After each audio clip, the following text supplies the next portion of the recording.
Hello student. आप सभी का हमारे चैनल पे स्वागत है। हम लोग क्लास 5 का देखिए यहाँ पे विषय आपका गणित हो गया है। विषय गणित हम लोग इसमें टोटल 4 प्रश्न दिया गया है ना। टोटल चारों प्रश्न आपको कंप्लीट कराया जाएगा। और यहाँ पर जो गर्मी की छुट्टी में जो आपका होमवर्क दिया था, असाइनमेंट वर्क यानी दत्त कार्य जो दिया गया है विषय गणित, हम लोग इस वीडियो में कंप्लीट करेंगे। तो आइए पहला क्वेश्चन शुरू करते हैं। देखिए स्टूडेंट, आपका क्वेश्चन नंबर 1 कहा गया था कि आपके घर में जितनी भी वस्तुएं वास्तविक रूप में उपलब्ध है उनके चित्र, नाम, संख्या आदि का प्रोजेक्ट तैयार करिए। तो आइए स्टूडेंट, हम लोग देखने वाले हैं। सबसे पहले लिखना है कि चार्ट का शीर्षक हमारा होगा कि मेरे घर की वस्तुओं और उनकी जानकारी। अब मैं आपको एक चार्ट के द्वारा बताने वाला हूँ। यहाँ पे ध्यान दीजिएगा। तो दिया था आपका वस्तु का नाम, ये आपका चित्र यानी कि ड्राइंग, और ये आपका कुल संख्या।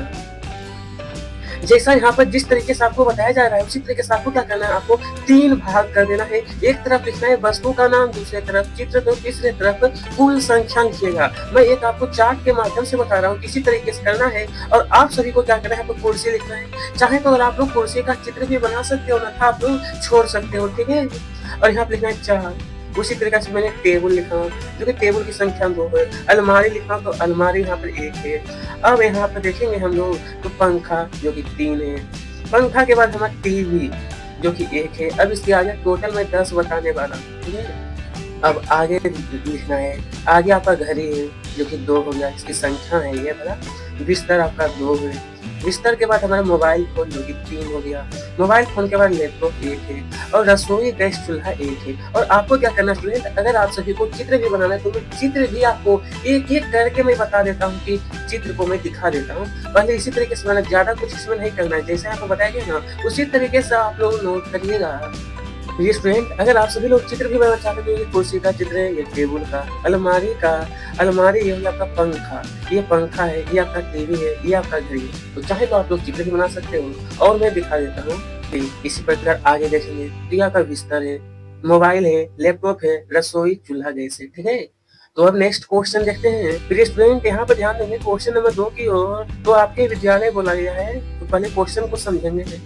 चलिए यहाँ पे क्या है दूसरा क्वेश्चन, आपके विद्यालय में मध्याह्न भोजन बनता है। अपने विद्यालय में मध्याह्न भोजन बनवाने वाले शिक्षक से मिलकर किसी एक दिन की मेन्यू का संपूर्ण विवरण प्राप्त करें। फिर आगे का है, उससे संबंधित सभी वस्तुओं के नाम और मात्रा से संबंधित एक प्रोजेक्ट तैयार कीजिए। एक प्रोजेक्ट, यहाँ पे ध्यान दीजिएगा।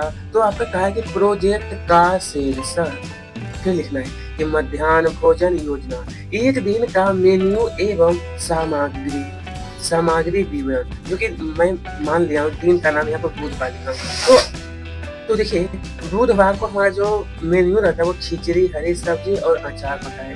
अब सामग्री मतलब क्या क्या चीजें लगती है की सूची और मात्रा 60 बच्चों के लिए, जो इतना पहले नोट करिएगा, उसके बाद मैं नीचे आपको विस्तार से समझाऊंगा। चलिए यहाँ पे ध्यान दीजिएगा। तो यहाँ पे सामग्री का नाम, अनुमानित मात्रा, और ये आपका हो गया उपयोग। तो ध्यान दीजिएगा यहाँ पर तो चावल आपका है जो कि यह 6 किलो है, तो खिचड़ी के लिए। मूंग दाल 2 किलो खिचड़ी के लिए। नमक यहाँ पर आपका हो गया 300 ग्राम स्वादानुसार। इसी तरीके से यहाँ पर हल्दी। आपको क्या करना है स्टूडेंट की खिचड़ी बनाने के लिए जो हमें जरूरत पड़ती है उसका लिस्ट बनाना है। लिस्ट यहाँ जिसको हम लोग कहते हैं मेन्यू, इसे लोग क्या कहते हैं मेन्यू, ठीक है। तो वही मैं बता रहा हूँ, और इसी तरीके से आपको ध्यान देना है यहाँ पे। तो हल्दी आपका हो गया 100 ग्राम खिचड़ी में। उसके बाद सरसों तेल 1.5 लीटर पकाने के लिए। अब यहाँ पर आगे था आपका सरसों तेल, ये हो गया था। उसके बाद लौकी यानी पालक जो कि 3 किलो या हरी सब्जी के लिए जरूरत है। उसके बाद जीरा आपका 100 ग्राम तड़का के लिए जरूरत होता है। उसके बाद हरी मिर्च आपका 100 ग्राम सब्जी में। फिर आगे देखेंगे तो अचार 1 किलो स्वाद हेतु। और पानी आप देखेंगे 25 से 30 लीटर जो कि पकाने में हमें जरूरत होती है। और इसी प्रकार से आपको यहाँ पे लिस्ट बना लेना है और ज्यादा कुछ नहीं करना। हमारा प्रश्न 2 पूरा हुआ। प्रश्न 3 देखते हैं। तो आइए अब हम लोग देखेंगे प्रश्न नंबर 3। आपका क्वेश्चन है गर्मी की छुट्टी में जब आप चलिए, आपका क्वेश्चन दिया था, गर्मी की छुट्टियों में जब आप नानी के घर जाते हैं और आस-पड़ोस के बच्चों के साथ विभिन्न प्रकार के खेल खेलते हैं, उनके नाम, आकार, संख्या यानी गणितीय स्वरूप से संबंधित एक प्रोजेक्ट, ये क्या बोला कि प्रोजेक्ट तैयार करना है, ठीक है? चलिए, यहाँ पर ध्यान दीजिएगा, तो प्रोजेक्ट कार्य है आपका, यहाँ पर कहा है कि प्रोजेक्ट का शीर्षक, जिसे हम बोले कि नानी के घर में छुट्टियों के खेल और उनका गणितीय स्वरूप और नीचे में खेलों की तालिका जो मैं बता रहा हूँ उसे ध्यान दीजिएगा। चलिए, यहाँ पर आप सभी को लिस्ट बनाना है जो मैं बता रहा हूँ, यानी कि चार्ट। जैसे यहाँ पे देख सकते हो आप लोग, तो सबसे पहले यहाँ पे खेल का नाम, यहाँ पर आपका हो गया, देखिए यहाँ पे, तो आपको क्या करना है सबसे पहले, यहाँ लिखना है खेल का नाम, यहाँ पर खेलने वाले बच्चों की संख्या, खो-खो जो खेल होता है उसमें बच्चों की ज़रूरत होती है 12।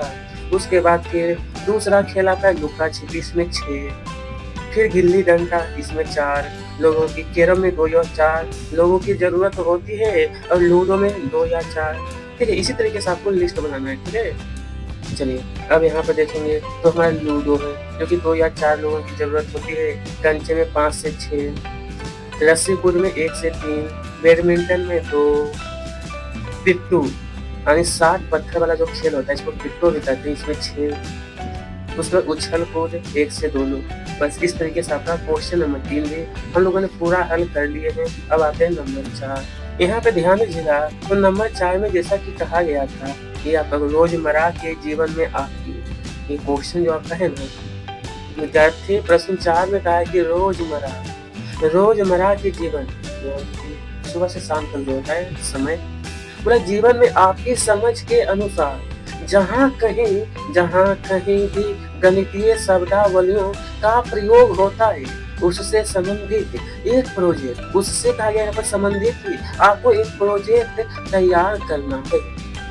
चलिए, यहाँ पे नोट करना है प्रोजेक्ट का शीर्षक में आपको लिखना है, प्रोजेक्ट का जो शीर्षक है वो होगा रोजमर्रा के जीवन में गणित का उपयोग। उसके बाद फिर है तालिका, दैनिक जीवन में गणितीय शब्दावली का प्रयोग। अब यहाँ पर देखेंगे तो हमारा गणितीय शब्दावली है और उपयोग का स्थान दिया गया है। तो सबसे पहले आपका जोर है, इंग्लिश वाला आपको नहीं लिखना है, आपकी इच्छा लिखने का है तो लिखना था, इंग्लिश में जो लिखा है उसे छोड़ सकते हैं, सिर्फ हिंदी लिखना है जोर, ठीक है? तो खरीदारी पैसे जोड़ना में इसका उपयोग होता है, और इसका घटाव जो होता है ना, खर्च निकालना कि कितना खर्च हुआ है, इसका उपयोग होता है घटाव का। गुना का जो होता है ना, वस्तुओं की कुल कीमत निकालने के लिए, जैसे आपने एक पेन का दाम 5 रुपया है तो आपने 10 पेन खरीदे हैं तो टोटल का हो गया आपका 50, तो वही की वस्तुओं की कुल कीमत निकालने के लिए गुना का उपयोग होता है। वही भागा जो होता है हाँ, मिठाई बांटना या पैसे बांटना, जैसे मान लेते हैं हम लोग कि आप सभी, आपके पास 100 रुपये है, उसे 10 दोस्तों में बांटना है तो 10 से भागा करिएगा, तो हमारा हर एक दोस्त के पास 10-10 रुपये जाते हैं, तो इसका प्रयोग क्या का है, भाग करने में, ठीक है? चलिए, अब यहाँ पे देखेंगे तो हमारा समय है, स्कूल जाना, टीवी देखना, उसके बाद लंबाई जो होता है, कपड़ा नापना, ऊंचाई मापना, फिर वजन जो होता है, सब्जी तौलना, दूध तौलना, क्षेत्रफल जो होता है, खेत या कमरा का क्षेत्रफल निकालना कि कितना जगह है, और माप जो होता है ना, पानी, दूध, तेल आदि मापने के लिए इसका उपयोग होता है। संख्या जो होता है, मोबाइल नंबर और रोल नंबर। बस इतना आपको नोट करना है, इसके साथ हमारा गणित विषय भी क्या हुआ, कंप्लीट हो गया। तो आप सबका तहे दिल से धन्यवाद।